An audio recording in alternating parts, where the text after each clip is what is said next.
Hello everyone. तो इस video में हम कोरोना वायरस से लड़ाई में मददगार रोबोट्स के बारे में देखेंगे।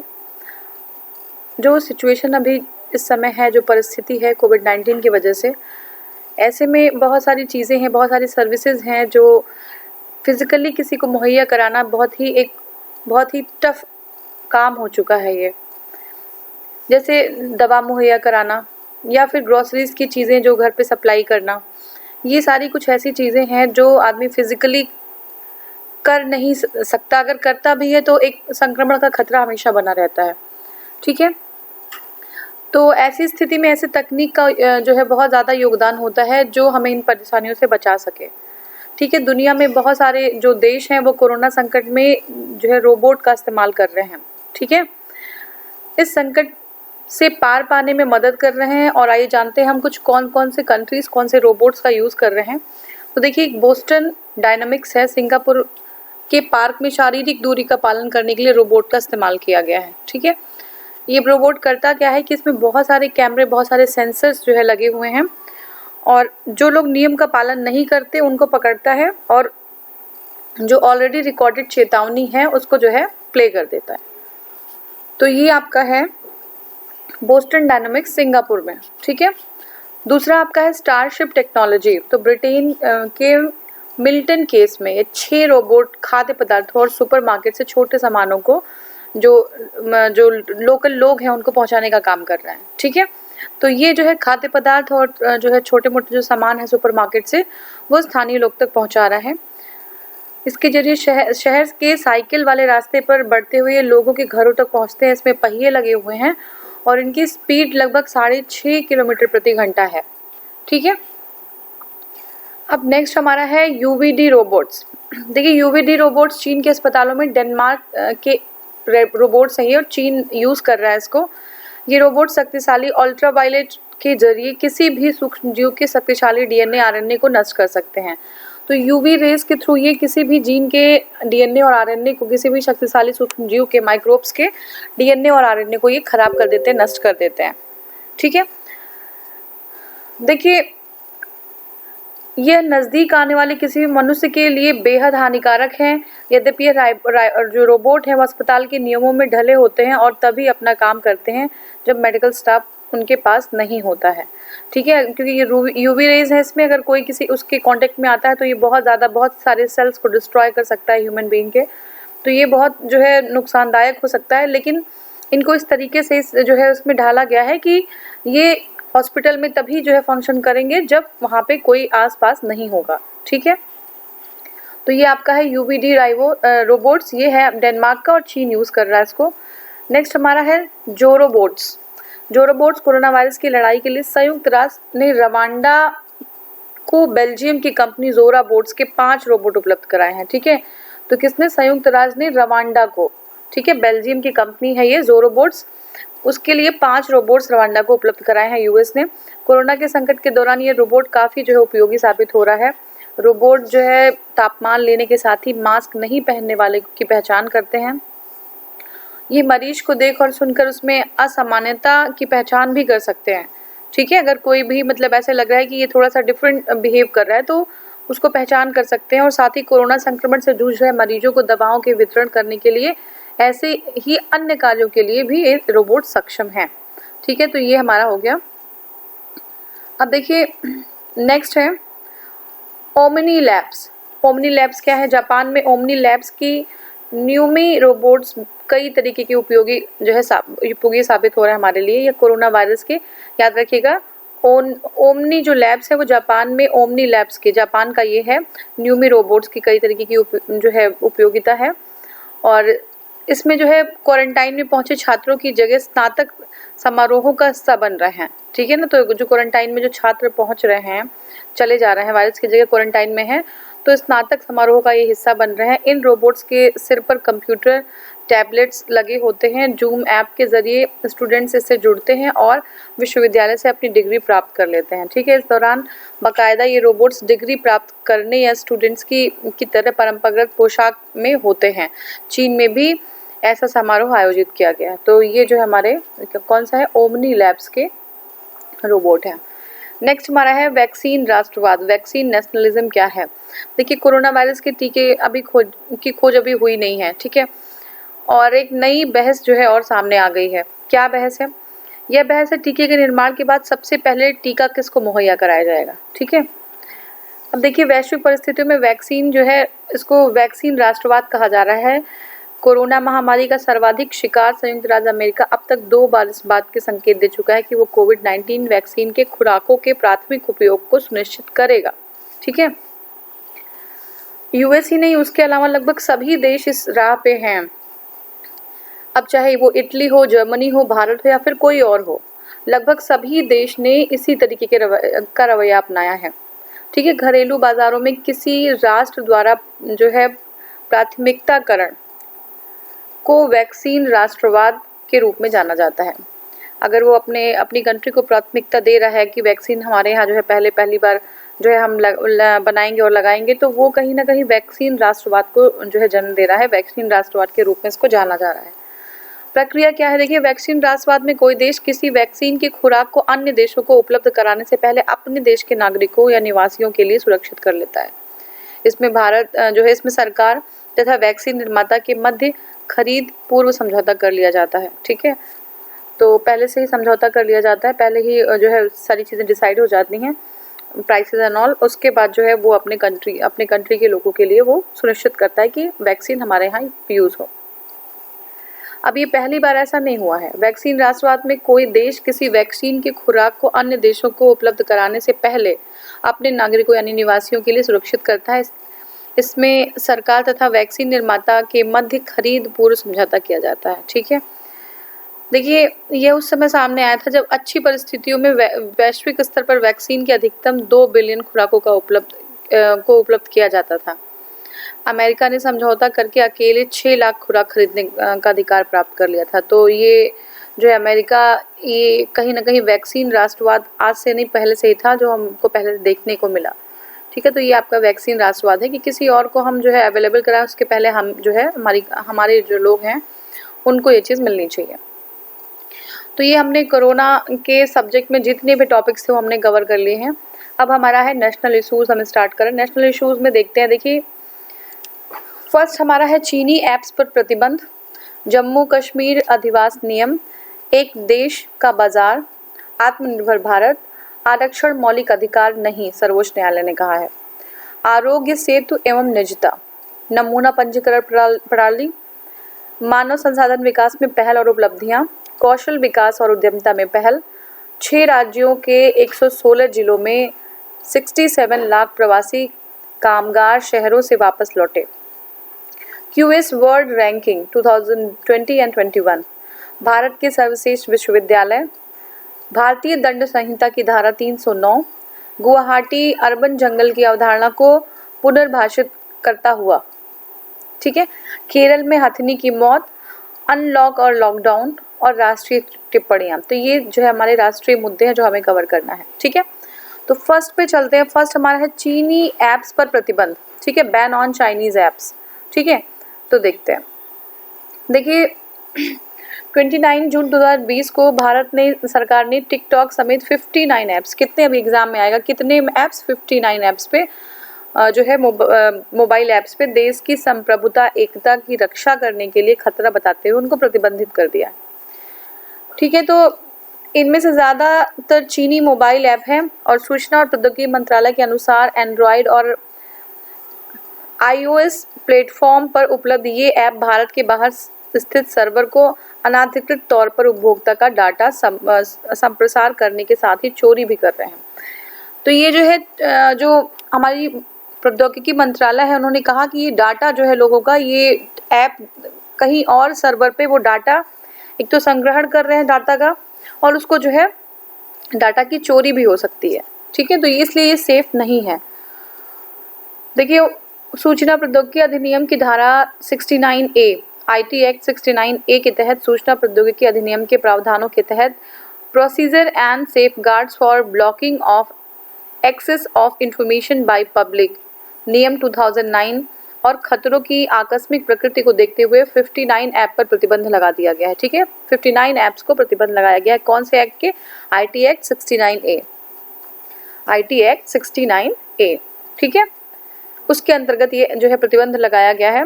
अब देखिए इन ऐप को प्रतिबंधित करने के लिए भारतीय साइबर अपराध समन्वय केंद्र, कौन सा, भारतीय साइबर अपराध समन्वय केंद्र, गृह मंत्रालय और तमाम सुरक्षा एजेंसियों ने किए थे।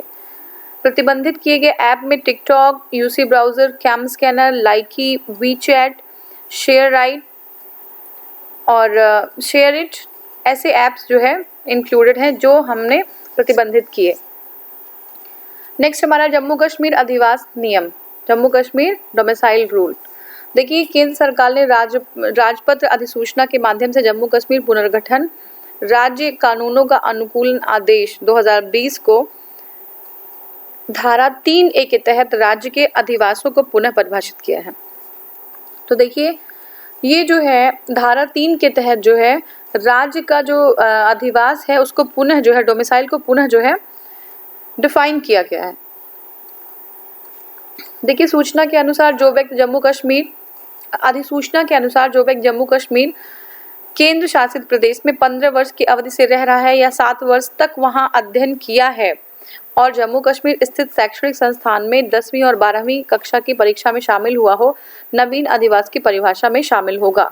ठीक है, कोई भी ऐसा व्यक्ति जो जम्मू कश्मीर में 15 ईयर्स से अधिवास कर रहा हो, 7 वर्ष तक वहाँ जो है अध्ययन किया हो और शैक्षणिक संस्थानों में 10वीं और 12वीं परीक्षा में शामिल हुआ हो, वो वहाँ का जो है डोमिसाइल होगा। ये जो है नई जो है डेफिनेशन है। ठीक है, 15 वर्ष से अधिवास कर रहा हो, 7 वर्ष तक अध्ययन किया हो और 10वीं 12वीं वहीं से दिया हो बोर्ड, तो ये जो है डोमिसाइल होगा वहाँ का।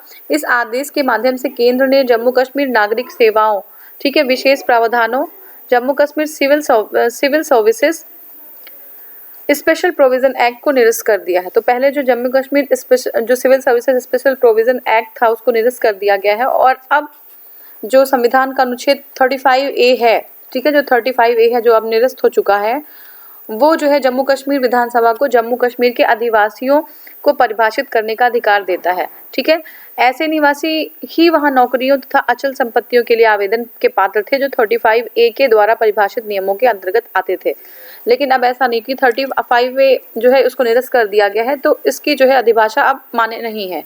ठीक है, नवीन अधिसूचना के लिए अब लाभार्थी कौन कौन होंगे। देखिए जो नवीन बदलाव का उद्देश्य अखिल भारतीय सेवा, सार्वजनिक उपक्रम, केंद्र सरकार के स्वायत्त निकाय, सार्वजनिक क्षेत्र के बैंक, वैधानिक निकाय, केंद्रीय विश्वविद्यालय का तथा मान्यता प्राप्त अनुसंधान संस्थान, ऐसे जो है अधिकारी जिन्हें जम्मू कश्मीर में 10 वर्ष सेवा प्रदान है, उनके बच्चों को अधिवास की परिभाषा में शामिल करना है। ठीक है, ऐसे लोग जो 10 वर्ष से ज़्यादा जो है वहाँ पे रह रहे हैं और उनके बच्चे जो है वहाँ पे पढ़ रहे हैं, उनकी स्कूलिंग वहीं पे हो रही है, तो उनके बच्चों को इस अधिवास की, इस डोमिसाइल की डेफिनेशन में जो है इंक्लूड करना, ये एक एम है। ठीक है, देखते हैं। इसके अतिरिक्त जम्मू कश्मीर के राहत और पुनर्निवास आयुक्त, ठीक है, रिलीफ एंड रिहेबिलिटेशन कमिश्नर के तहत प्रवासी के रूप में पंजीकृत व्यक्तियों को नवीन परिभाषा में शामिल किया जाएगा। ठीक है, रिलीफ एंड रिहेबिलिटेशन कमिश्नर जो वहाँ के लोग थे, जो प्रवासी थे, जो माइग्रेंट्स थे, उनको भी जो है इस डोमिसाइल में शामिल किया जाएगा। जम्मू कश्मीर में जो कुछ लोग जो निवास कर रहे हैं, निवास करने वाले ऐसे लोग जिनके बच्चे रोजगार, व्यवसाय और अन्य पेशा या आजीविका के कारणों से जम्मू कश्मीर से बाहर रहते हैं, लेकिन उनके माता पिता पूरी शर्तों को पूरा करते हैं, तो वो भी जो है शामिल होंगे, चाहे वो कितने ही साल के लिए अगर रोजगार और व्यवसाय या किसी भी पेशे के लिए वो बाहर रह रहे हैं, बट उनके पेरेंट्स जो है वो जम्मू कश्मीर के निवासी हैं, जो जितने शर्तें हैं उसके अकॉर्डिंग, तो वो बच्चे भी वहाँ के डोमिसाइल होंगे।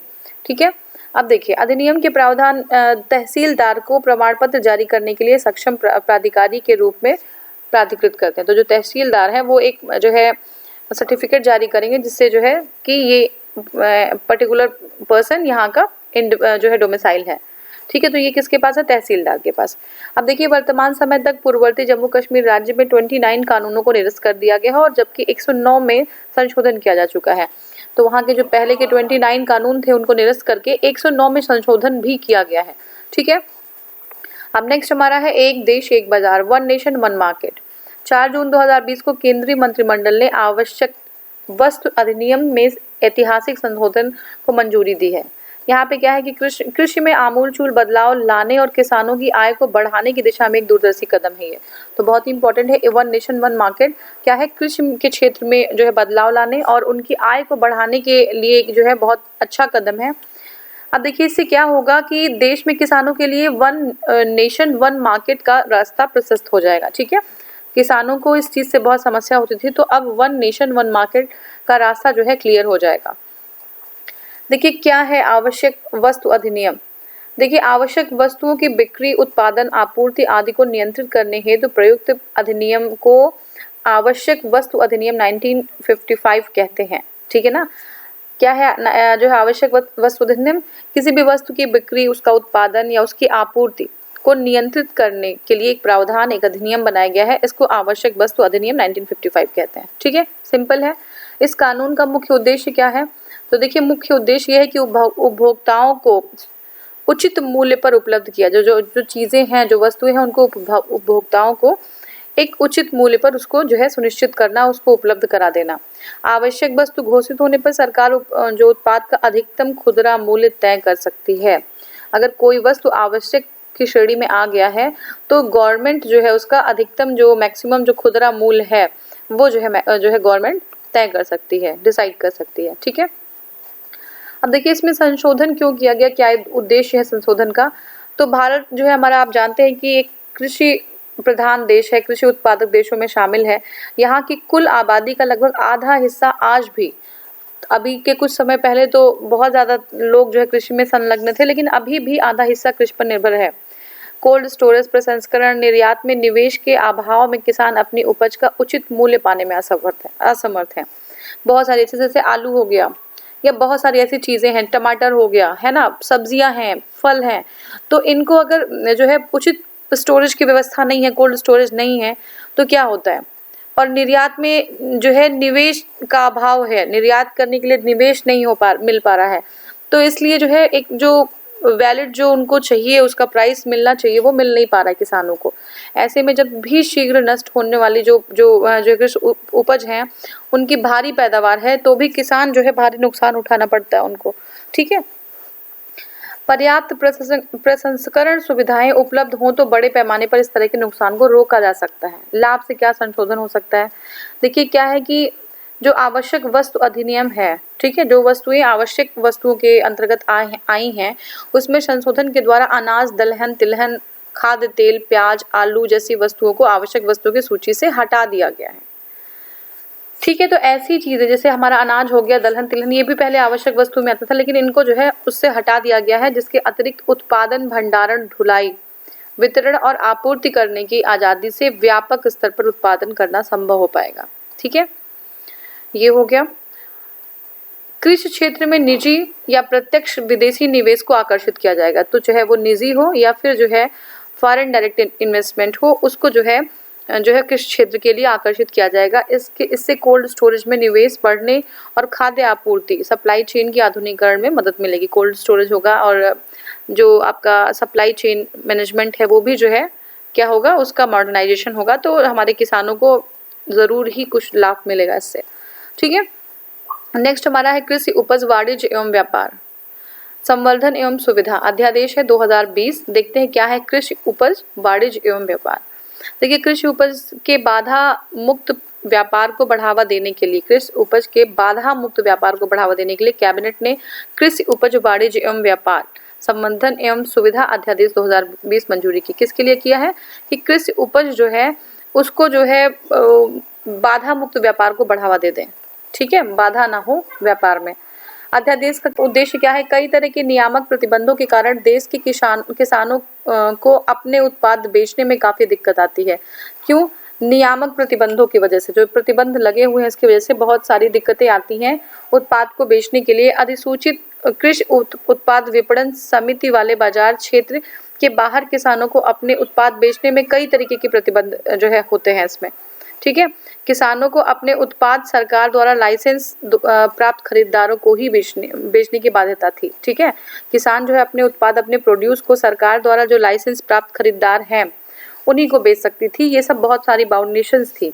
इसके अलावा और क्या था कि एक राज्य दूसरे राज्य को ऐसे उत्पादों को सुगम व्यापार के रास्ते में भी कई तरीके की क्या है कि एक राज्य दूसरे राज्य में जब उत्पाद अपना बेचेंगे तो सुगम व्यापार नहीं हो पाता था। इसमें भी बहुत सारी व्यवहारिक और प्रशासनिक जो है बाधाएं थी।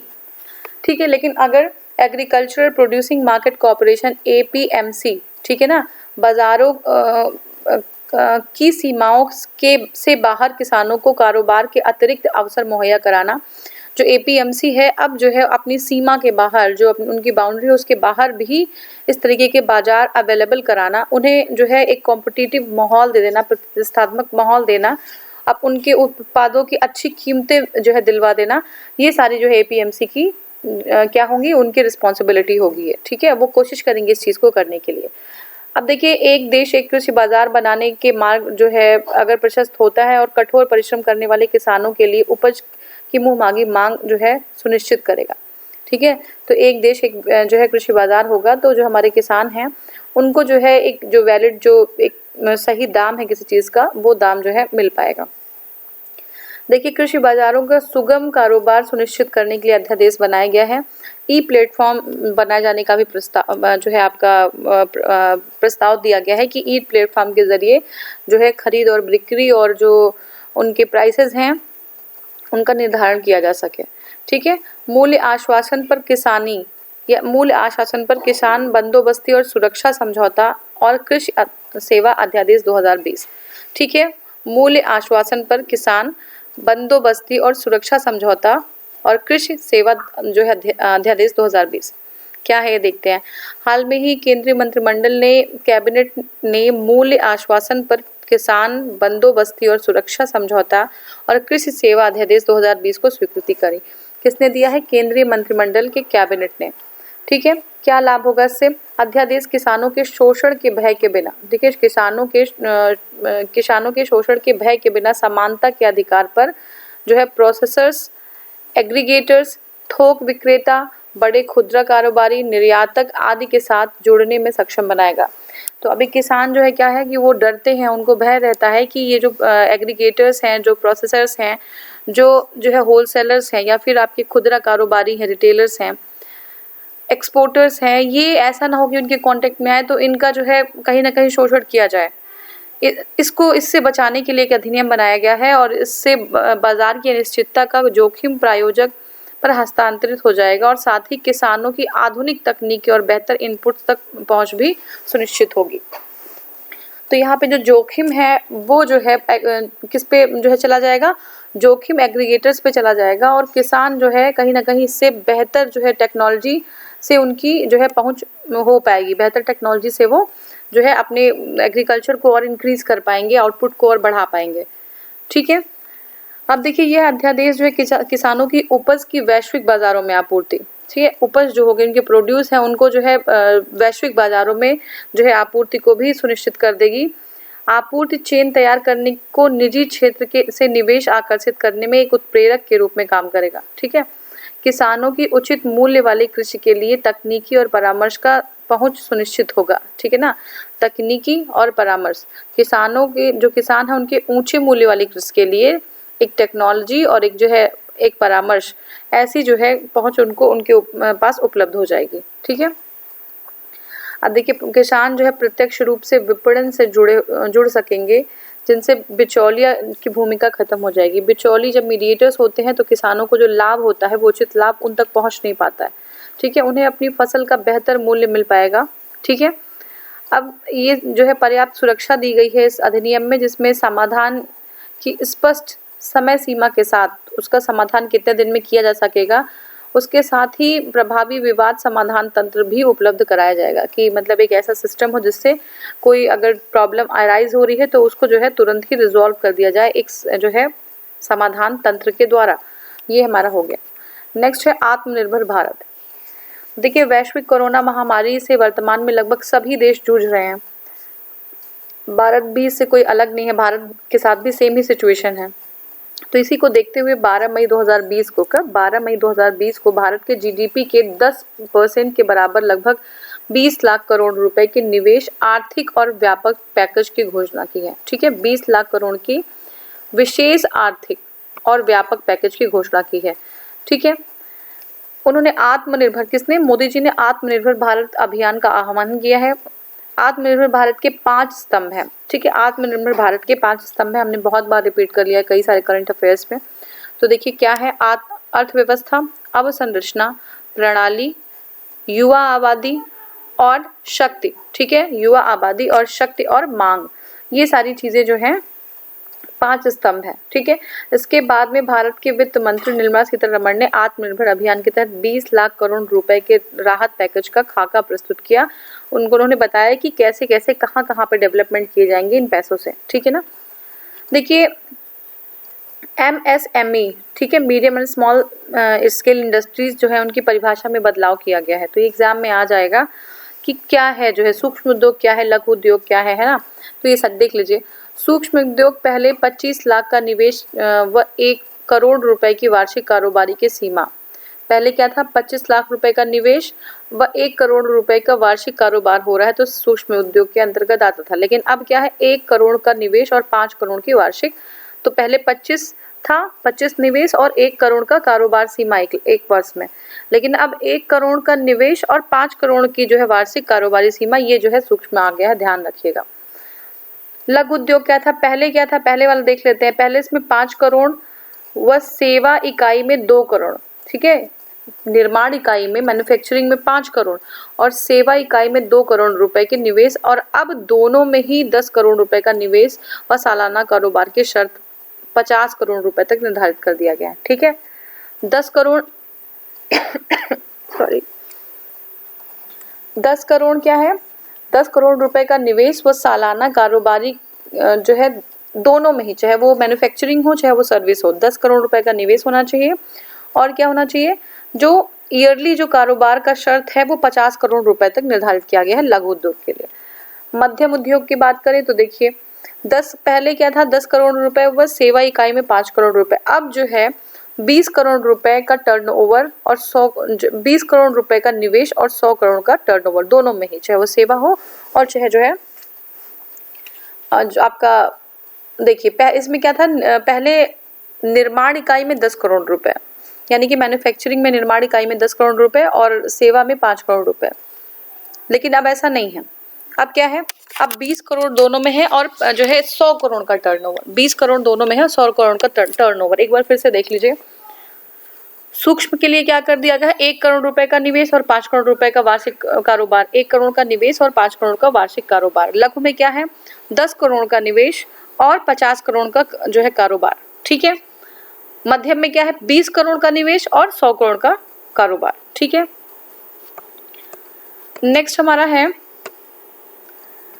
आत्मनिर्भर भारत सरकार के जो 20,000 करोड़ रुपए, 20, हाँ ये इनके पैकेज का पूरा फलसफा। तो 20 लाख करोड़ रुपए का पूरा फलसफा हम देखेंगे क्या क्या है। देखिए लघु मध्यम और सूक्ष्म व्यवसाय के लिए जो आपातकालीन सुविधा है ये 3 लाख करोड़ है। तनावग्रस्त लघु मध्यम सूक्ष्म व्यवसाय के लिए कर्ज दिया गया है। फिर आप ये देख लीजिएगा एक बार, और लघु मध्यम सूक्ष्म व्यवसाय के लिए दिया गया है कुछ व्यापार और श्रमिक के लिए जो है EPF समर्थन दिया गया है, EPF समर्थन, ठीक है। EPF दरों में कमी की गई है। NBFC, HFC और MFI लिक्विडिटी योजना, ठीक है। तो ऐसे जो है ये सारी चीज़ें एक बार इसको आपको देखना होगा कि कौन कौन से दूसरा चरण है, तीसरा, चौथा, ये कितने चरण में, 4 चरणों में डिवाइड किया गया है, ठीक है। और इसको हमने पहले वाले वीडियो में भी हमने जो है डिटेल में कवर किया था, ठीक है। तो एक बार ये आप जो है देखेंगे। देखिए आरक्षण मौलिक अधिकार नहीं है, सर्वोच्च न्यायालय क्यों कह रहा है, ठीक है। देखते हैं। देश के सर्वोच्च न्यायालय ने एक आरक्षण संबंधी मामले में अनुच्छेद 32 के तहत, ठीक है, अनुच्छेद 32 के तहत एक दायर याचिका को यह कहते हुए खारिज कर दिया कि आरक्षण एक मौलिक अधिकार नहीं है, फंडामेंटल राइट नहीं है किसी का आरक्षण, ठीक है। अब देखिए क्या बातें हैं याचिका से संबंधित। तो तमिलनाडु के शीर्ष राजनीतिज्ञों द्वारा 2021 के लिए राष्ट्रीय पात्रता सह प्रवेश परीक्षा national eligibility cum entrance test NEET में राज्य के लिए आरक्षित सीटों में 50% सीटें अन्य पिछड़ा OBC को आरक्षित करने के लिए केंद्र सरकार को निर्देश देने की मांग की थी। उन्होंने मांग की थी कि 50% सीट्स जो है नीट में वो OBC जो है को क्या आरक्षित कर दिए जाएं, ठीक है। याचिका में तमिलनाडु ने मेडिकल पाठ्यक्रमों में अन्य पिछड़ा वर्ग ओबीसी के लिए अभ्यर्थियों के लिए 50% आरक्षण नहीं देने के केंद्र सरकार के निर्णय को चुनौती दे दिया था। ठीक है, ये हमारा जो है कहाँ से, तमिलनाडु स्टेट से था ये। सर्वोच्च न्यायालय का इस पर क्या निर्णय आया है? सर्वोच्च न्यायालय द्वारा अपने निर्णय में कहा गया है कि संविधान का अनुच्छेद 32 के तहत एक याचिका केवल मौलिक अधिकारों के उल्लंघन के मामले में दायर की जा सकती है। ठीक है, तो 32 के तहत उन्होंने कहा कि एक याचिका जो है मौलिक अधिकारों के उल्लंघन के लिए दायर की जाती है और ये जो है मौलिक अधिकार नहीं है। देश की सर्वोच्च अदालत ने अपने आदेश में क्या कहा? उन्होंने कहा कि आरक्षण का अधिकार मौलिक अधिकार नहीं है। क्या है? आरक्षण का अधिकार मौलिक अधिकार नहीं है, अतः आरक्षण नहीं देना मौलिक अधिकारों का उल्लंघन नहीं है। देखिए, याचिकाकर्ताओं ने उच्च न्यायालय में याचिका दायर करने की अनुमति प्रदान करते हुए याचिका वापस लेने को कहा है सर्वोच्च न्यायालय ने। ठीक है, आरक्षण संबंधी संवैधानिक प्रावधान क्या है? देखिए, भारतीय संविधान के भाग 3 में, ठीक है, भारतीय संविधान के हमारे भाग 3 में अनुच्छेद 15 से 16 में आरक्षण संबंधी प्रावधान शामिल किए गए। कहाँ पे? आर्टिकल 15, 16 में जो है आरक्षण से रिलेटेड जो कुछ प्रावधान है वो शामिल किए गए हैं, लेकिन सर्वोच्च न्यायालय ने इन अनुच्छेदों की प्रकृति के आधार पर इन्हें मौलिक अधिकार नहीं माना है, इसलिए इन्हें लागू करना राज्य के लिए कोई बाध्यकारी नहीं है। तो उनकी प्रकृति के आधार पर इन्हें जो है फंडामेंटल राइट नहीं माना गया है। ठीक है, देखिए, आरक्षण की अवधारणा अनुपातिक नहीं बल्कि पर्याप्त प्रतिनिधित्व के आधार पर है। ठीक है, ये जो है प्रोपोर्शनेट नहीं है बल्कि क्या है, एडुकेट प्रतिनिधित्व के आधार पे है। ठीक है, अर्थात आरक्षण का लाभ जनसंख्या के अनुपात में उपलब्ध कराने की बजाय पर्याप्त प्रतिनिधित्व सुनिश्चित करना है। ठीक है, कि जो है जनसंख्या का कितना जो है वर्ग आरक्षण पा रहा है उससे जो है मतलब नहीं है, बल्कि क्या है कि जो है किसका प्रतिनिधित्व है कि नहीं है उसके अकॉर्डिंग उनको आरक्षण दिया गया था। ठीक है, तो विभिन्न वर्गों के लिए आरक्षण की व्यवस्था। वर्तमान में जो हमारा सार्वजनिक शिक्षण संस्थान है या सरकारी नौकरियों में पर्याप्त प्रतिनिधित्व न होने के कारण, याद रखिएगा, प्रतिनिधित्व के आधार पे, ठीक है, रिप्रेजेंटेशन के आधार पे जो है आरक्षण दिया गया है।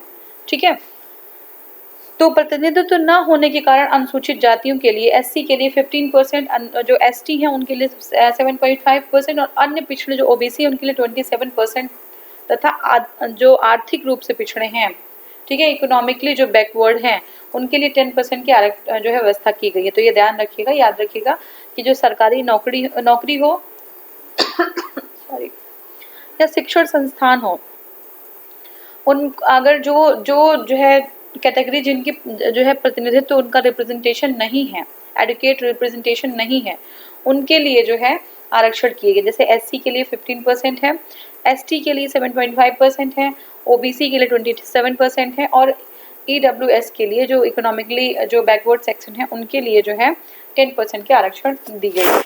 अब रिट की व्यवस्था क्या है इसमें? देखिए, उच्चतम न्यायालय और उच्च न्यायालय दोनों जो है देश की न्यायिक व्यवस्था को बनाए रखने और व्यक्ति के फंडामेंटल राइट्स तथा संविधान के संरक्षण का दायित्व इन दोनों जो है हमारे उच्च और उच्चतम न्यायालयों के ऊपर है। ठीक है, जो हमारा सुप्रीम कोर्ट के अनुसार 32 तथा उच्च न्यायालय के अनुसार 226 के तहत रिट अधिकारिता प्रदान करती है। ठीक है, रिट जारी करने की जो है शक्ति हमारे उच्च न्यायालय और सर्वोच्च न्यायालय के पास है। ठीक है, इन अनुच्छेदों के तहत कौन कौन से रिट्स हैं? देखिए, रिट्स है आपके हैबियस कॉर्पस जिसको बोलते हैं बंदी प्रत्यक्षीकरण, ठीक है, मैंडेमस परमादेश, प्रोहिबिशन प्रतिषेध, सर्टिलरी उत्प्रेषण, क्वो वारंटो अधिकार परीक्षा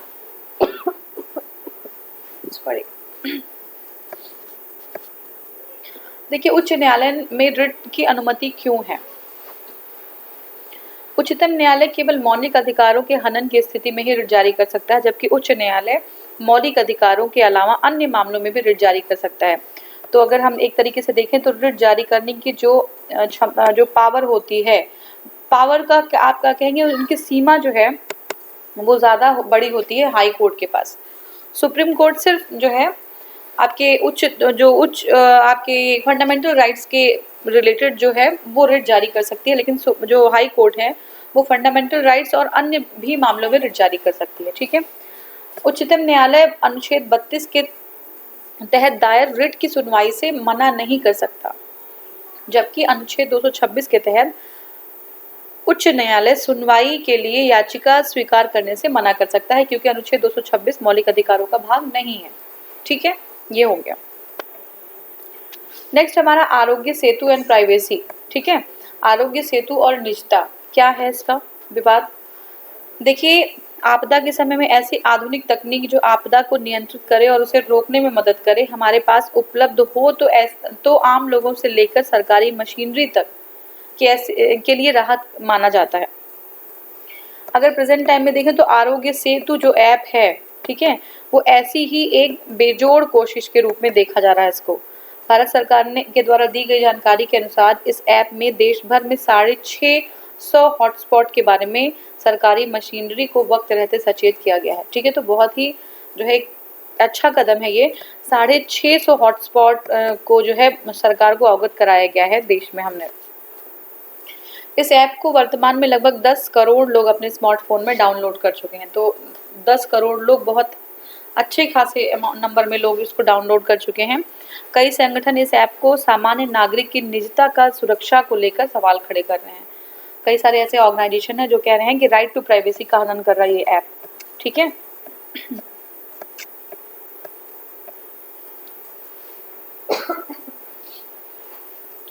देखिए मुख्य बिंदु क्या है। आरोग्य सेतु ऐप को लेकर उठी पहली आपत्ति इससे कई सेवाओं में अनिवार्य बनाया जाना है। देखिए, रेलवे द्वारा घोषणा की जा चुकी है कि विशेष गाड़ियों में वही लोग यात्रा कर सकते हैं जिनके पास स्मार्टफोन में आरोग्य सेतु ऐप होगा। तो कई जगह जो है इसको जो है आवश्यक अनिवार्य बना दिया गया है, जिसकी वजह से प्रॉब्लम अराइज हो रही है कि रेलवे ने भी कहा है कि इसके स्मार्टफोन में आरोग्य सेतु ऐप होगा, वही जो है यात्रा कर सकेंगे। अब रेलवे ने साफ कर दिया कि अगर इस ऐप के उपभोक्ता किसी संक्रमित व्यक्ति के निकट संपर्क में आते हैं तो स्मार्टफोन धारक को सचेत जो है तो वो स्मार्टफोन धारक को सचेत कर देगा। ठीक है, अगर किसी के कांटेक्ट में आएंगे तो जो स्मार्टफोन के जिसके पास है उसमें जो है अपडेट कर देगा कि आपके पास कोई अगल बगल ऐसा व्यक्ति है जो संक्रमित है। अब देखिए, नागरिक उड्डयन मंत्रालय ने भी घरेलू व्यावसायिक विमानन कंपनी से कहा कि यात्रियों के स्मार्टफोन में आरोग्य सेतु ऐप होना चाहिए। ठीक है, तो नागरिक उड्डयन मंत्रालय ने भी जो है बता दिया है कि जो विमानन कंपनियों से कि स्मार्टफोन में आरोग्य जो सेतु ऐप है उनका होना जरूरी है। अब देखिए, क्या जो है निजता का मामला है आरोग्य सेतु से कैसे कनेक्टेड है। सरकार यदि हर सरकारी दफ्तर में कर्मचारियों के लिए आरोग्य सेतु ऐप डाउनलोड कराना अनिवार्य कर दे तो कुछ कर्मचारी भूलवश अपने जो फोन जो कार्यालय पे नहीं लाए, तो ऐसी स्थिति में क्या होगा। ठीक है, अगर मान लीजिए किसी का फोन छूट गया और कार्यालय वो लेके नहीं आए तो क्या हो सकता है। इन्हीं आशंकाओं के चलते केरल हाई कोर्ट ने केंद्र सरकार से पूछा है कि आखिर आरोग्य सेतु ऐप को अनिवार्य कैसे कर सकते हैं वो। इन पर सवाल उठाया है कि अगर कुछ लोग के पास स्मार्टफोन न हो तो उन्हें क्या दफ्तर में प्रवेश से रोका जा सकता है। दूसरी आपत्ति इस बात को है कि इस ऐप के जरिए लोगों की निजता में सेंध को लेकर है। निजता में कैसे सेंध लगाई जा सकती है। देखिए, क्या है कि निजी जो जानकारी है जो अवांछित लोगों तक पहुंच ना जाए, है ना, कुछ निजी जानकारी जो अवांछित लोग को ऐसा ना हो कि उनके तक पहुंच जाए। दूसरी चिंता ये भी है कि इस बात जो भारत में वैसे कानून का अभाव है जैसे अमेरिका या ब्रिटेन में है। यानी यह है कि अमेरिका ब्रिटेन में अगर ऐसे ऐप या निगरानी करने वाले फेस रिकग्निशन जैसे आधुनिक प्रबंधन कायम किए गए हैं तो इसकी व्यवस्था भी की गई है उसी के अकॉर्डिंग कि आम आदमी की जो निजी जानकारियां हैं वो बेची या गलत हाथों में ना पड़ जाए। ठीक है, तो उसके लिए जिम्मेदार लोग संगठनों पर क्या जो है कानूनी कार्रवाई क्या हो सकेगी और कितना दंड भुगतना पड़ेगा। ठीक है, ये सारी चीजें जो हैं जब हम किसी चीज को कंपल्सरी कर रहे हैं तो बहुत सारी जो उसके रूल्स और रेगुलेशंस उसको भी फॉलो करना होगा कि अगर ऐसा कुछ होता है किसी से उसको नुकसान हो सकता है तो फिर क्या प्रोविजन होना चाहिए। ये केरल का कहना है। तो भारत सरकार के लिए जरूरी है कि इस ऐप को अनिवार्य करने से पहले निजता की सुरक्षा करने व कानून का प्रबंधन और सूचना की लीकेज को रोकने का उपाय करे। पहले इसको अगर अनिवार्य कर रही है तो उसके पीछे जो कानून है उसका उपाय कर ले। ठीक है, 2018 में फ्रांस के एक हैकर एलियट ने आंध्र प्रदेश के सरकारी वेबसाइट का यूआरएल और बायोमेट्रिक निशान के स्क्रीनशॉट साझा करते हुए दावा किया था कि किस तरह आधार कार्ड स्कैन और बायोमेट्रिक डाटा खुला छोड़ दिया गया है। ठीक है ना, तो फ्रांस के एक हैकर ने जो आपका आंध्र प्रदेश है वहाँ की सरकारी वेबसाइट का यूआरएल और जो है बायोमेट्रिक्स को साझा करते हुए कहा था कि जो आधार कार्ड हैं, बायोमेट्रिक डाटाज हैं, वो बिल्कुल ओपन हैं, वो बहुत ही ज़्यादा वनरेबल है कि कोई भी उसको हैक कर सकता है, कोई भी उसका मिसयूज़ कर सकता है, किसी गलत हाथों में भी पड़ सकता है। उसी फ्रांसीसी हैकर एलियट ने आरोग्य सेतु ऐप को लेकर सरकार को चुनौती दे दी है। ठीक है, तो ये चीज़ है। नेक्स्ट हमारा है नमूना पंजीकरण प्रणाली। तो क्या है? Sample registration system. Sample registration system के बारे में देखिए, 10 मई 2020 को भारत के रजिस्ट्रार जनरल ऑफ इंडिया, ठीक है, द्वारा सैंपल रजिस्ट्रेशन सिस्टम का बुलेटिन जारी किया गया।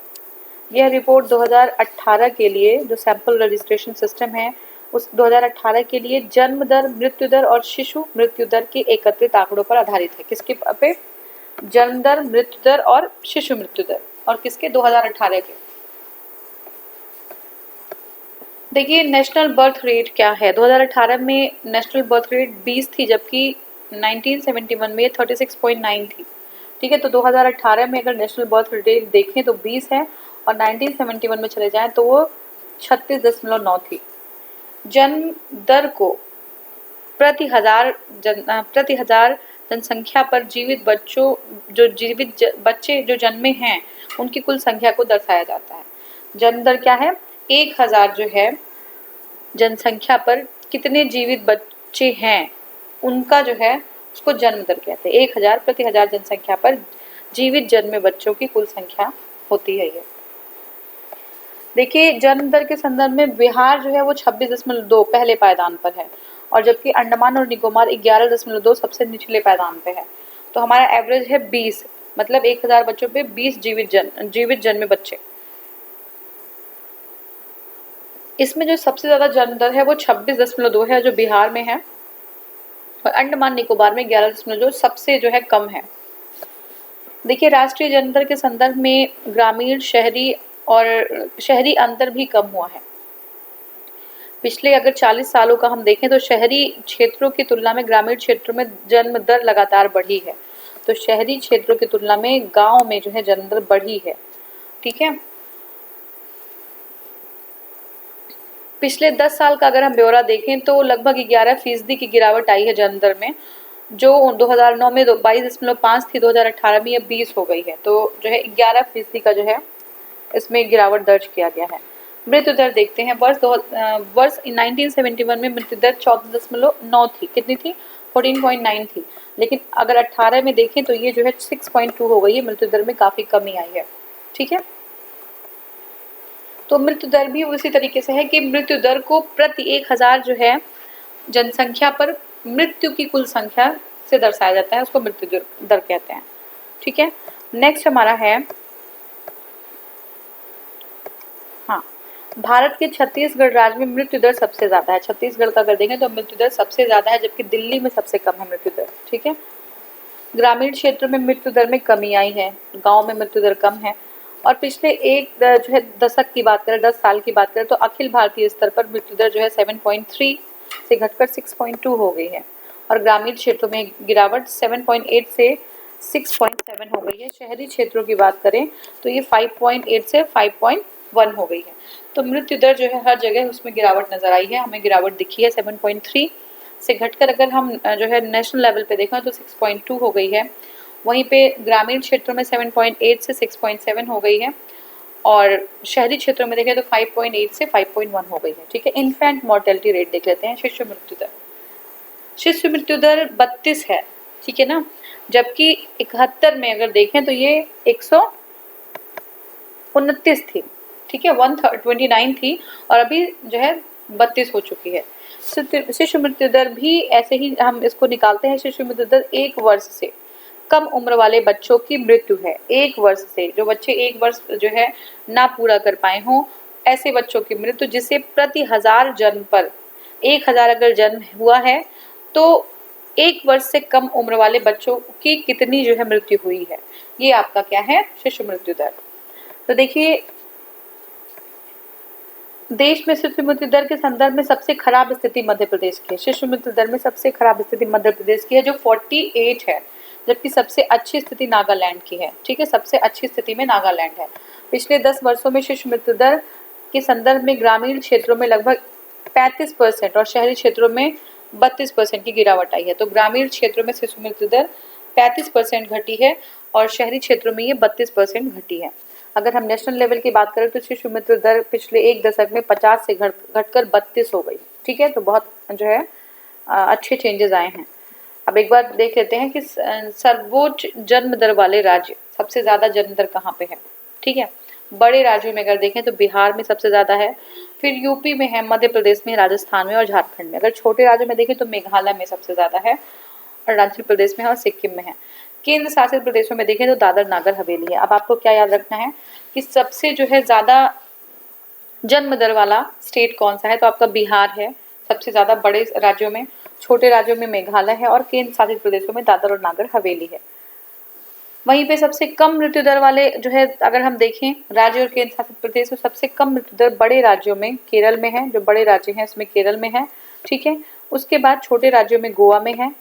ठीक है, सबसे कम की बात कर रही हूँ। और सबसे जो है कम मृत्यु दर जो आपके केंद्र शासित प्रदेश है अंडमान निकोबार है। सबसे ज्यादा केंद्र में किस में है जो है आपका ये जन्म दर, ये आपका सबसे ज्यादा है दादर नागर हवेली में। और सबसे कम जन्म दर अंडमान निकोबार में है। सबसे ज्यादा जो है बड़े जो है शहरों में जो जन्म दर है वो बिहार में, सबसे कम जो है केरल में है, सबसे ज्यादा छोटे राज्यों में मेघालय में और सबसे ज्यादा जो है सबसे कम छोटे राज्यों में जो आपका गोवा में है। ठीक है, तो ये है। अब सर्वोच्च मृत्यु दर वाले राज्य देखते हैं। तो छत्तीसगढ़ हमने देखा था, बड़े राज्यों में छत्तीसगढ़ है। छोटे राज्यों में अगर हम देखें तो हाँ, पहले बड़े राज्य का कर लेते हैं और उसके बाद जो छोटे राज्य है उसमें हम जो है ज्यादा मृत्यु दर देखें तो हिमाचल प्रदेश है। ठीक है, इसमें क्या है, छत्तीसगढ़ है, फिर हिमाचल प्रदेश है अगर छोटे में देखें, और केंद्र शासित प्रदेश में देखें तो पुडुचेरी है। सबसे कम मृत्यु दर वाला अगर हम देखें तो दिल्ली है सबसे कम जहाँ पे मृत्यु दर है। और अगर छोटे में देखें तो छोटे राज्यों में नागालैंड में, ठीक है, यहाँ पे जो है हिमाचल प्रदेश में छोटे राज्यों में सबसे जो है ज्यादा मृत्यु दर था और सबसे कम जो है छोटे में नागालैंड में है। केंद्र शासित प्रदेश की बात करें तो सबसे कम मृत्यु दर दादर नागर हवेली में है और वहीं सबसे ज्यादा जो मृत्यु दर है वो आपका पुडुचेरी में है। ठीक है, नेक्स्ट हमारा सर्वोच्च शिशु मृत्यु दर वाले राज्य। सबसे ज्यादा जो है शिशु मृत्यु दर कहाँ पे हो रही है, तो मध्य प्रदेश में सबसे ज्यादा शिशु मृत्यु 48 हमने देखा था। और उसके बाद छोटे हैं उससे अरुणाचल प्रदेश। केंद्र शासित प्रदेशों में देखें तो दमन एंड दीव। तो ये हमारा डाटा था। और अब जो है नेक्स्ट हमारा है मानव संसाधन विकास में पहल और उपलब्धियां। ठीक है, देखते हैं। देखिए, मानव संसाधन के विकास में क्या पहल किए गए हैं और क्या उपलब्धियां रही हैं। ठीक है, उसके बारे में समझना है। तो देखिए 2019 में डॉक्टर कस्तूरी रंगन समिति ने केंद्रीय मानव संसाधन विकास मंत्री रमेश पोखरियाल निशंक की राष्ट्रीय शिक्षा नीति का प्रारूप उन्होंने सौंपा। ठीक है, तो किसने सौंपा, डॉक्टर कस्तूरी रंगन ने, जो हमारे केंद्रीय मानव संसाधन जो मंत्री हैं रमेश पोखरियाल, उनको जो है राष्ट्रीय शिक्षा की नीति जो है सौंप दी। अब क्या है कि भारत सरकार ने गुणवत्तापूर्ण शिक्षा, ठीक है, गुणवत्तापूर्ण शिक्षा, नवाचार और अनुसंधान के संबंध में लोगों की गतिशील जरूरतों की पूर्ति के लिए जो है नई शिक्षा नीति तैयार करने का जो प्रक्रिया है वो आरंभ कर दिया गया है। ठीक है, इसके लक्ष्य क्या है, लक्ष्य है भारत को ज्ञान के क्षेत्र में सुपर पावर बनाना है। ठीक है, लक्ष्य ये है कि भारत को ज्ञान के क्षेत्र में, ऐसा ना हो कि सिर्फ सर्टिफिकेट लेके जो है लोग बैठे हुए हों और नॉलेज ना हो उनको, तो ज्ञान के क्षेत्र में सुपर पावर बनाना है। इसका क्या उद्देश्य है, उद्देश्य ये है कि देश के जो विद्यालय हैं उनको आवश्यक कौशल और ज्ञान से युक्त बनाना, विज्ञान प्रौद्योगिकी शैक्षिक और उद्योग क्षेत्र में कर्मियों की कमी को पूरा करना आवश्यक है। क्योंकि यहाँ पे डिग्रीज तो बहुत ज़्यादा हो जाती हैं, लेकिन जब वो बाहर निकलते हैं काम के तलाश में तो जो उद्योगों में जो कार्मिकों की कमी है वो कमी रही जाती, क्योंकि उतनी उस जो है क्वालिटी के लोग, उस स्किल्ड लोग नहीं मिल पा रहे हैं। तो इसके लिए जो है ज़रूरी है कि शिक्षा, प्रौद्योगिकी, विज्ञान, ये स्किल, ये सारी चीज़ें जो है स्कूल के पाठ्यक्रम में शामिल करना। ठीक है, तो ये है। अब देखिए मानव संसाधन विकास मंत्रालय की राष्ट्रीय पहलें क्या हैं। तो देखिए पहली बात तो है निष्ठा। ठीक है, क्या है, प्राथमिक स्तर पर शिक्षा के परिणामों में सुधार लाने के लिए राष्ट्रीय प्रयास के रूप में एकीकृत शिक्षण, ठीक है, इंटीग्रेटेड शिक्षण जो है प्रशिक्षण कार्यक्रम स्कूल प्रमुखों और शिक्षकों की प्रगति के लिए राष्ट्रीय पहल का शुभारंभ 21 अगस्त 2019 को किया गया। ठीक है, इंटीग्रेटेड जो है शिक्षण प्रशिक्षण का कार्यक्रम होना चाहिए, उसको निष्ठा कहा गया है। तो अगर पूछेगा निष्ठा क्या है, तो निष्ठा जो है इंटीग्रेटेड एक एकीकृत शिक्षण प्रशिक्षण कार्यक्रम है और उसका शुभारंभ 21 अगस्त 2019 से किया गया है। तो ये एक ही कार्यक्रम, जो एकीकृत कार्यक्रम है इंटीग्रेटेड कार्यक्रम, उसका लक्ष्य क्या है? लक्ष्य ये है कि करीब 42 लाख शिक्षकों और स्कूल प्रमुखों, राज्य शिक्षकों, प्रशिक्षण संस्थानों के संकायों के सदस्यों को, खंड संसाधन समावेशकों और कलेक्टर्स जो क्लस्टर है समन्वयकों और क्लस्टर संसाधन समन्वयकों की जो है क्षमता को निर्माण करना। तो मतलब ओवरऑल ये है कि जितने भी टीचर्स हैं, जितने भी शैक्षणिक संस्थान हैं, जो प्रमुख हैं उनके, ठीक है ना, उनका जो मैनेजमेंट है उसको जो है एक क्लस्टर के फॉर्म में लेके आना और वो इंटीग्रेटेड वे में जो है उनकी क्षमता का निर्माण करना। ठीक है, ये पहला प्रयास है अपने तरीके का, जिसमें मानक शिक्षण मॉड्यूल सभी राज्यों और संघ शासित प्रदेशों के लिए राष्ट्रीय स्तर पर विकास किए जा रहे हैं। क्या किए जा रहे हैं? मानक प्रशिक्षण मॉड्यूल जो है तैयार किए जा रहे हैं। अगर आप देखेंगे तो बहुत सारे स्कूल्स में जाएंगे तो जो टीचर्स हैं उनको ही बहुत सारी चीज़ें, अगर आप बहुत सारे रिपोर्ट्स इस तरीके के आते हैं, प्रथम का भी इस तरीके का रिपोर्ट है कि स्टूडेंट भी जो है इतना कैपेबल नहीं है और टीचर भी कैपेबल नहीं है, ना वो रीडिंग कर सकते हैं, ना वो लर्निंग कर पा रहे हैं, ना वो मैथमेटिकल और रीजनिंग के प्रॉब्लम्स को सॉल्व कर पा रहे हैं। तो ये सारी चीज़ें हैं। ध्रुव क्या है? तो हमने अभी क्या देखा था? हमने अभी देखा था निष्ठा। निष्ठा में क्या है कि इंटीग्रेटेड फॉर्म में हमने जो है लोगों को जो शिक्षक हैं और जो लोग हैं उनको हमने इंटीग्रेट करा के उनका प्रशिक्षण का जो है प्रबंध किया था। ध्रुव क्या है? प्रधानमंत्री नवाचार शिक्षण कार्यक्रम। ध्रुव है प्रधानमंत्री नवाचार शिक्षण कार्यक्रम। ध्रुव का लक्ष्य क्या है? एक ऐसे मंच के रूप में कार्य करना जो विशिष्ट और प्रतिभाशाली विद्यार्थियों की प्रतिभा की खोज करने और उन्हें अपनी रुचि के विशिष्ट क्षेत्र में जो वो चाहें, चाहे वो विज्ञान हो, चाहे वो मंच हो, कलाएं, आपकी किसी तरीके की कला हो, मौखिक लेखन हो, उसमें जो है उत्कृष्टता हासिल करने में मदद कर देना है। ठीक है, तो ध्रुव क्या है कि ऐसे स्टूडेंट्स की खोज करना जो वो डिफरेंट जिस भी एरिया में वो उनका इंटरेस्ट हो, उनको जो है वहाँ से खोज करके उनको क्या करना है, उनको मदद करना है उत्कृष्टता हासिल करने के लिए। तो ये ध्रुव है। ध्रुव कार्यक्रम में देश के सभी भागों के बच्चों को शामिल किया जाता है, जिससे एक भारत श्रेष्ठ भारत का सही जो है एक भावना व्यक्त होती है। तो इसमें जो है क्या है, सभी जो है वर्गों के, सभी भागों के बच्चे, सभी हिस्सों के बच्चों को शामिल किया जाता है।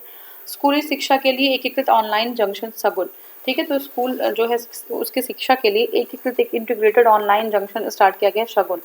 केंद्रीय मंत्रालय संसाधन विकास मंत्री रमेश पोखरियाल निशंक ने 28 अगस्त 2019 को नई दिल्ली में विश्व के एक सबसे बड़े कार्यक्रम में स्कूली शिक्षा के लिए एकीकृत जंक्शन शगुन का प्रारंभ किया है। ठीक है, एकीकृत जंक्शन है जिसका जो है नाम है शगुन, उसका प्रारंभ किया है।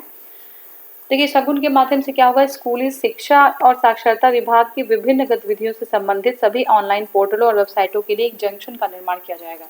ठीक है, शिक्षकों के लिए राष्ट्रीय पुरस्कार, सोशल मीडिया संपर्क और संचार के बारे में राष्ट्रीय कार्यशाला, जानकारी साझा करने के लिए डिजिटल ढांचा होगा जिसको दीक्षा कहेंगे, ऑपरेशन डिजिटल बोर्ड होगा और भाषा शिक्षकों की नियुक्ति के लिए वित्तीय सहायता जो है कार्यक्रम रहेगा। जो मध्याह्न भोजन योजना है वो होगा ही। स्कूल पोषण उद्यान, ठीक है, समग्र शिक्षा, पुस्तकालय अनुदान और पढ़ने के लिए प्रोत्साहन करना, खेल और शारीरिक शिक्षा, कस्तूरबा गांधी बालिका विद्यालय, स्कूली बच्चों की सुरक्षा और संरक्षा, बालिकाओं के लिए आत्मरक्षा प्रशिक्षण। सॉरी, थोड़ी सी आवाज़ आ रही है, बैकग्राउंड से नॉइज़ हो रही है, तो उसके लिए आई एम वेरी सॉरी। ठीक है, नेक्स्ट है हमारा राष्ट्रीय साधन एवं योग्यता छात्रवृत्ति कार्यक्रम। माध्यमिक शिक्षा के लिए राष्ट्रीय बालिका प्रोत्साहन कार्यक्रम, मदरसों में गुणवत्ता शिक्षा प्रदान करने का कार्यक्रम और जवाहर नवोदय विद्यालय भवनों का निर्माण। तो ये सब जो है किसके अंदर आएगा? ये आएगा स्कूली शिक्षा के लिए एकीकृत ऑनलाइन जंक्शन शगुन के अंदर। ठीक है, तो शगुन में ये सारी चीजें आएंगी। नेक्स्ट हमारा क्या है कि कौशल विकास और उद्यमिता में पहल। ठीक है, क्या है कौशल विकास और उद्यमिता में, उसका जो है क्या जो है कैसे हम यूज कर पाएंगे? देखिए, कौशल विकास और उद्यमिता मंत्रालय ने वर्ष 2019 में अनेक जो है पहले की हैं, जिनमें कन्वर्जेंस, परिणाम में बढ़ोतरी, आकांक्षाओं की पूर्ति की बेहतर गुणवत्ता पर विशेष जोर देना, ये सारी चीजें थी। अब मंत्रालय ने अपने दृष्टिकोण पर उच्च मानदंडों की गति से के साथ बड़े पैमाने पर, ठीक है ना, एक लार्ज स्केल पर स्किल जो है कौशलीकरण की जो पारिस्थितिकी है तंत्र का एक निर्माण करना, मतलब स्किल प्रोवाइड करना, एक बहुत जो है ह्यूज प्लेटफॉर्म पे स्किल प्रोवाइड करना, और नवाचार आधारित उद्यमशीलता की संस्कृति को बढ़ावा देना, ठीक है, जो देश के सभी नागरिकों के लिए स्थायी आजीविका सुनिश्चित करें, उसके लक्ष्य की प्राप्ति में सकारात्मक प्रयास करना, ये चीज़ हो गई, ठीक है। अब है हमारा कन्वर्जेंस क्या है। देखिए, राष्ट्रीय कौशल विकास मिशन देश में कौशल विकास की और उद्यमिता के प्रयास को तेजी तथा केंद्रीकृत करने के उद्देश्य से 2019 में कौशल विकास और उद्यमिता मंत्रालय का गठन किया गया था। किसके लिए? कौशल विकास को और उद्यमिता के प्रयासों को और बढ़ाने के लिए, ठीक है, कौशल विकास मिशन का जो है गठन किया गया था। और इसके अधीन किए गए बहुत सारे प्रयास हैं, जिससे केंद्र सरकार ने विभिन्न कार्यक्रमों के अधीन 1 करोड़ से अधिक युवाओं को हर वर्ष कौशल प्रशिक्षण प्रदान जो है किया जा रहा है, ठीक है। तो हर वर्ष 1 करोड़ से अधिक जो है युवाओं को कौशल जो है शिक्षा प्रदान की जा रही है, कौशल प्रशिक्षण किया जा रहा है। देखिए, कौशल इंडिया पोर्टल के बारे में जानते हैं। विभिन्न केंद्रीय मंत्रालयों, राज्य सरकारों, निजी प्रशिक्षण प्रदाताओं और निगमों का एकल मंच पर कौशल विकास संबंधी विवरण के कन्वर्जेंस में सहायता के लिए स्किल इंडिया पोर्टल के नाम से एक मजबूत आईटी प्लेटफॉर्म का शुभारंभ किया गया है। तो कन्वर्जेंस मतलब होता है डिफरेंट जो स्टेक होल्डर्स हैं वो एक साथ आके जो है कन्वर्ज हो जाए, मिल जाए और कौशल के विकास में सहायता करें। तो कौन कौन सा, चाहे बहुत सारी मंत्रालय हैं, मिनिस्ट्रीज हैं, राज्य की सरकारें हैं, या फिर कोई पब्लिक जो है निजी प्राइवेट जो है प्रशिक्षण संस्थान है, तो वो सारे लोग कन्वर्ज होके एक जो है स्किल इंडिया पोर्टल के नाम से एक मजबूत आईटी प्लेटफॉर्म का जो है शुभारंभ किया गया है, ठीक है। अब यह नीति निर्माताओं को द्वारा डेटा संचालित करने के निर्णय में सक्षम होगा। क्या करेगा? डेटा संचालित करने के निर्णय में सक्षम करेगा और कौशल परिस्थितियों की सूचना विषमता दर करने में मदद करेगा, ठीक है। देखिए, इजी वे में समझिए कि ये जो कन्वर्जेंस है, ये डिफरेंट स्टेक होल्डर आके मिल रहे हैं, वो क्या करेंगे? कौशल की परिस्थिति, ठीक है, कौशल का इन्वायरमेंट, स्किल इन्वायरमेंट एक प्रोवाइड कराएंगे। जो भी जो है विषमता है, ठीक है ना, विषमता मतलब क्या है कि कोई जो है जिसके पास कौशल नहीं है और बहुत सारे लोग जो है स्किल्ड होते हैं, तो उनको बाहर फील्ड में जाके प्रॉब्लम होती है, ठीक है ना। इस स्थिति में जो है एक सूचना जो है मदद करेगा सूचना देने में कि किसके पास स्किल है और किसको स्किल की ज़रूरत है, ठीक है। यह भारत के नागरिकों के लिए कौशल विकास के अवसरों और संबंधित सेवाओं की मांग करने के लिए एकल स्पर्श बिंदु भी होगा। इजी है, ठीक है। देखिए, कौशल विकास और उद्यमिता के क्षेत्र में किए गए विस्तार, क्या विस्तार किए गए हैं, क्या काम नया किया गया है? तो इसमें देखिए, औद्योगिक प्रशिक्षण केंद्र भारत में मौजूदा दीर्घावधि प्रशिक्षण परिस्थिति का विस्तार और आधुनिकीकरण किया गया। किसके लिए? औद्योगिक प्रशिक्षण केंद्र के लिए, क्योंकि बहुत ही ज़रूरत है। जब भी हमें अपने देश को, किसी भी कंट्री को अगर आगे बढ़ना है, तो जो स्किल्ड मैन पावर है वो होना बहुत ज़रूरी है। अदरवाइज अगर स्किल्ड मैन पावर नहीं है तो डेवलपमेंट जो है बहुत ही पीछे छूट जाता है। तो उसको जो है औद्योगिक प्रशिक्षण केंद्र जो है खोला गया है, और जो प्रशिक्षण का जो इन्वायरमेंट है उसको जो है बढ़ाया गया है, उसका दायरा बढ़ाया गया है। 14 से लेकर 18-19 के बीच औद्योगिक प्रशिक्षण केंद्रों की संख्या में 12% की जो है वृद्धि हुई है, ठीक है। अगर 14 से 18-19 को देखें तो लगभग 12% की जो है इंक्रीज हमें दिखा है, ठीक है। अब नेक्स्ट हमारा प्रधानमंत्री कौशल विकास योजना। इसमें क्या है कि लगभग 87 लाख युवाओं को प्रशिक्षित किया जा चुका है, 87 लाख युवाओं को प्रशिक्षित किया जा चुका है। संकल्प क्या है? संकल्प ये है कि आजीविका उन्नयन के लिए कौशल ग्रहण और ज्ञान की जागरूकता। अगर हमें अपनी आजीविका जो लाइवलीहुड है उसको इंक्रीज करना है, ठीक है ना, तो हमें स्किल्ड होना चाहिए और हमें हमारे पास नॉलेज होना चाहिए, ताकि हम बाहर जाके किसी भी ऑर्गेनाइजेशन में, किसी फैक्ट्री में, किसी कंपनी में एक skilled human being, skilled resource की तरह वहाँ पे हम काम कर सकें। पीएम युवा योजना क्या है? प्रधानमंत्री युवा उद्यमिता विकास अधिनियम। और मुंबई में भारतीय कौशल संस्थान, जो कौशल संस्थान है वो कहाँ है? मुंबई में है। सरकारी स्कूलों में 500 कौशल हब खोले गए हैं। लेह और जम्मू कश्मीर में कौशल विकास किया गया है। रिलायंस जियो के साथ सहयोग है। ऊर्जा वाउचर्स, तो ये किस में है? ये प्रधानमंत्री कौशल विकास योजना के तहत ये सारे काम किए गए हैं। गुणवत्ता सुधार अगर देखें तो प्रशिक्षुता अधिनियम 1961 में सुधार। इसमें क्या हुआ कि जो है उद्योग के लिए अपेक्षित अधिक प्रशिक्षु तैयार करने और उसे सरल बनाने के लिए व्यापक सुविधाएं जो है की गई हैं। तो प्रशिक्षुता जो अधिनियम है उसमें जो उद्योगों के लिए लोगों को ज़्यादा स्किल्ड बनाने के लिए कुछ जो है सुधार किए गए हैं, कुछ काम किए गए हैं। प्रशिक्षण की दोहरी प्रणाली, जिला कौशल समितियों का गठन, महात्मा गांधी राष्ट्रीय अध्येता वृत्ति और राष्ट्रीय कौशल विकास सेवाएं, ई स्किल इंडिया प्लेटफॉर्म, तो ये सारी चीजें उसके अंतर्गत आती हैं। ठीक है, देखिए नेक्स्ट हमारा है 6 राज्यों के लिए 116 जिलों में 67 लाख प्रवासी कामगार शहरों से वापस घर लौटे। तो 6 राज्यों में 116 जिले में 67 लाख लोग जो है बाहर से जो थे वो अपने घर वापस लौट गए। क्यों लौटे? आप जानते हैं कि महामारी के कारण जो है लॉकडाउन के बाद देश के महानगरों में 67 लाख प्रवासी जो मजदूर हैं वो 6 राज्यों के, और अगर जिलों को देखें तो 116 जिलों के लोग थे वो अपने घर वापस आ गए हैं। इसमें से लगभग 44 लाख अर्थात 2/3 जो प्रवासी मजदूर हैं वो अलग अलग जिलों में वापस लौट गए हैं। ठीक है, अब मेन पॉइंट क्या है इसमें? देखिए इसमें क्या है, ये अलग अलग राज्यों में बिहार जो है इसमें अव्वल रहा। बिहार के लोग ज़्यादा जो है वापस आए हैं। 32 जिलों के 23.6 लाख प्रवासी मजदूर घर वापस लौट गए हैं, जिसके बाद उत्तर प्रदेश दूसरे स्थान पे है। ठीक है, तो पहले स्थान पे जो है बिहार है और दूसरे स्थान पे यूपी है। केंद्रीय कौशल विकास मंत्रालय, ठीक है, केंद्रीय कौशल विकास मंत्रालय द्वारा उपलब्ध अगर आंकड़े देखें तो घर लौटने वाले प्रवासियों में कुल अंतिम संख्या इससे कहीं अधिक हो सकती है, क्योंकि दिए गए आंकड़ों में पश्चिम बंगाल, छत्तीसगढ़ और के प्रवासी जो मजदूर हैं वो शामिल ही नहीं है। तो इसकी संख्या बहुत ज़्यादा हो सकती है, अभी जो है नहीं है, क्योंकि जो है 2 जगहों के पश्चिम बंगाल और छत्तीसगढ़ के जो आंकड़े हैं वो अभी शामिल ही नहीं किए गए हैं। ठीक है, नेक्स्ट है, देखिए आंकड़ों में सबसे ज़्यादा संख्या में प्रवासी मजदूर देश के 15 जिलों के हैं। सबसे ज़्यादा जो प्रवासी मजदूर हैं वो 15 जिलों में विशेष रूप से केंद्रित थे, जिसमें 8 जिले बिहार के हैं। उनमें से 53 जिलों में 53 जिलों में शामिल है जहां 1 लाख से ऊपर प्रवासी मजदूर के लौटने की सूचना है। तो 15 जिले हैं, डिस्ट्रिक्ट हैं, उसमें सबसे ज़्यादा लोग प्रवासी लोग लौटे हैं, जिसमें से 8 जो है उसमें से वो 15 में से 8 बिहार के ही अकेले हैं। ठीक है, 38 जिले ऐसे हैं जहां लॉकडाउन के दौरान 50,000 से 1 लाख की संख्या में जो मजदूर है वो वापस लौटे हैं। और अगर हम देखें राज्यवार अलग अलग इनका ब्यौरा तो ऐसे दिखेगा। ये देखिए, उत्तर प्रदेश में परीक्षित नमूने जो हैं ये 13,449, ये आपको याद करने की बिल्कुल भी ज़रूरत नहीं है, बस ये जो है डाटा इसको देखने की ज़रूरत नहीं, इस तरीके के क्वेश्चंस नहीं आएंगे। ठीक है, हाँ ये देख लेते हैं, ये इंपॉर्टेंट है। अलग अलग राज्यों में लौटे प्रवासी मजदूरों की संख्या कितनी है? ठीक है, बिहार सबसे ज़्यादा है, आप इतना जान लीजिए। बिहार के जो है 32 जिले हैं, उत्तर प्रदेश के 32 हैं, राजस्थान के 22 हैं, मध्य प्रदेश के 24 हैं, उड़ीसा के 4 हैं और झारखंड के 3 हैं।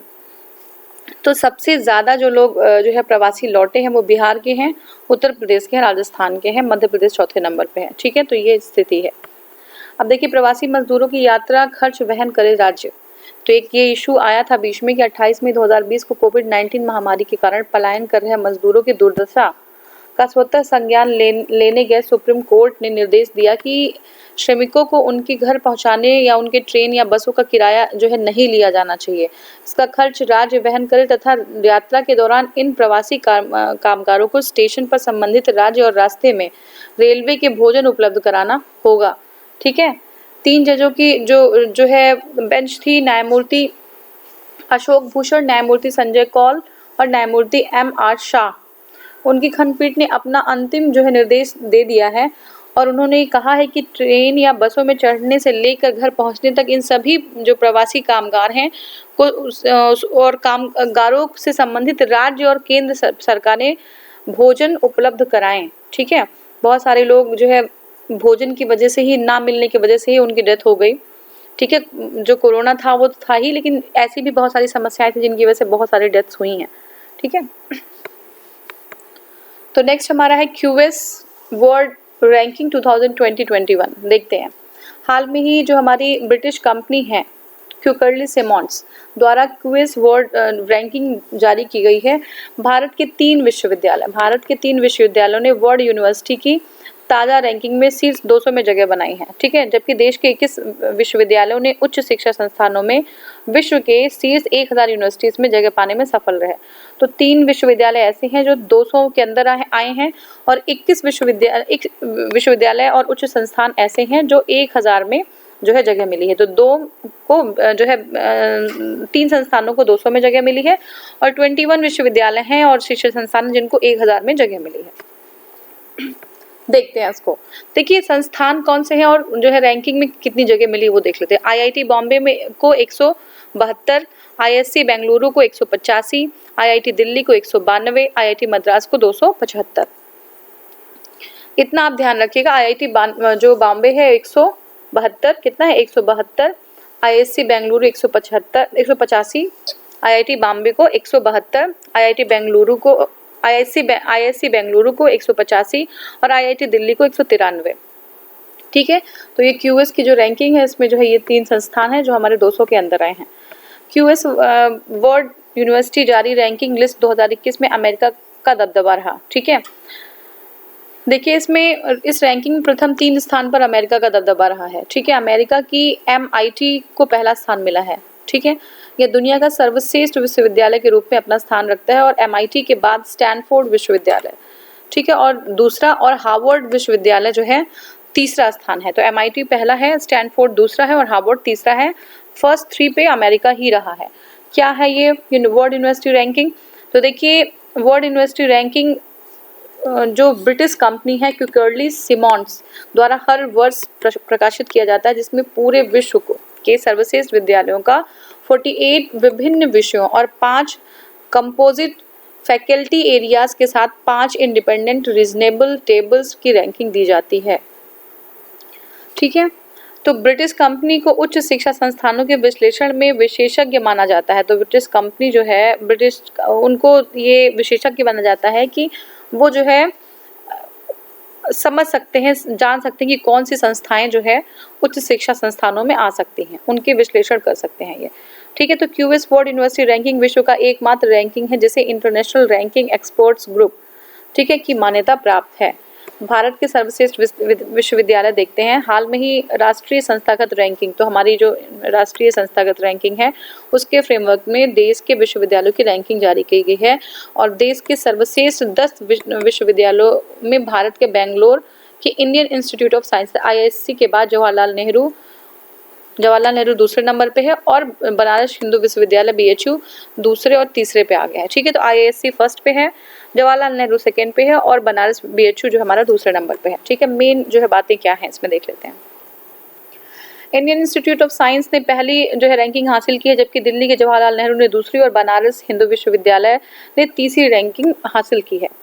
10 जो है सर्वश्रेष्ठ विश्वविद्यालय कौन से हैं वो देख लेते हैं। Indian institute of science Bangalore, Jawaharlal Nehru university Delhi, Banaras Hindu विश्वविद्यालय जो वाराणसी है वो 3rd नंबर पे है, अमृता विश्व विद्यापीठम कोयम्बटूर ये 4th पे है, जाधव यूनिवर्सिटी जो है कोलकाता 5th पे है, यूनिवर्सिटी ऑफ हैदराबाद 6th पे है, कैलकाटा यूनिवर्सिटी कैलकाटा ये 7th पे है, Manipal academy of higher education Manipal 8th पे है, सावित्रीबाई फुले पुणे यूनिवर्सिटी 9th है और जामिया मिलिया इस्लामिया दिल्ली 10th पे है। ये 10 जो है हमारी टॉप 10 यूनिवर्सिटीज़ हैं। देखिए NIRF क्या है? राष्ट्रीय संस्थागत ranking framework, national institutional ranking framework NIRF का आरंभ 2015 में किया गया। याद रखिएगा NIRF स्टार्ट हुई 2015 में। अब इसका क्या काम है? देखिए विभिन्न श्रेणियों तथा ज्ञान क्षेत्रों में उच्च शैक्षिक संस्थानों को रैंकिंग प्रदान करना। जो विभिन्न श्रेणी है या ज्ञान के जो शैक्षिक संस्थान है उनको रैंकिंग देना, ठीक है। अब देखिए कुछ मापदंड हैं इन रैंकिंग को प्रोवाइड करने के लिए। क्या है? शिक्षण, अध्ययन एवं संसाधन, ठीक है, टीचिंग, लर्निंग एंड रिसोर्सेज, ये इंपॉर्टेंट जो है इनके पॉइंट्स हैं जिसको देख के रैंकिंग दी जाती है। दूसरा क्या है? रिसर्च एंड प्रोफेशनल प्रैक्टिसेस, अनुसंधान और व्यावसायिक प्रक्रियाएं। फिर क्या है? Graduation outcome. और फिर क्या है? Outreach and inclusivity. नेक्स्ट हमारा है पीयर प्रिसीजन, परसेप्शन, ठीक है। पीयर परसेप्शन मतलब क्या होता है सर? पीयर नहीं है, पीर परसेप्शन मतलब धारणा, ठीक है। तो I am sorry for this. तो ये हमारा जो है कुछ चीज़ें हैं जो अभी एग्जाम में आता है कि कौन कौन सी चीज़ें हैं। तो एक बार देख लीजिए। धारणा मतलब पीर परसेप्शन, और फिर आपका है outcome and inclusivity, graduation outcome, research and professional practices, learning, teaching and resources. ये सारी चीज़ें हैं जो मतलब क्या है, शिक्षा, अध्ययन एवं संसाधन, अनुसंधान एवं व्यावसायिक क्रियाएं, स्नातक परिणाम, पहुंच एवं समावेशिता और धारणा। ठीक है, ये सारी चीज़ें हैं जो हमारी आपकी जो रैंकिंग है ना, NIRF की जो रैंकिंग है उसी के अकॉर्डिंग जो है रैंकिंग होती है। तो आप एक बार इसको ध्यान रखिए क्योंकि एग्जाम में आ जाएगा कि कौन सी नहीं है कौन सी है, तो ये इंपॉर्टेंट है। ठीक है, अब हमारा नेक्स्ट है भारतीय दंड संहिता की धारा 309। ये हम नेक्स्ट वाले वीडियो में कवर करेंगे। Thank you so much for watching. Thank you.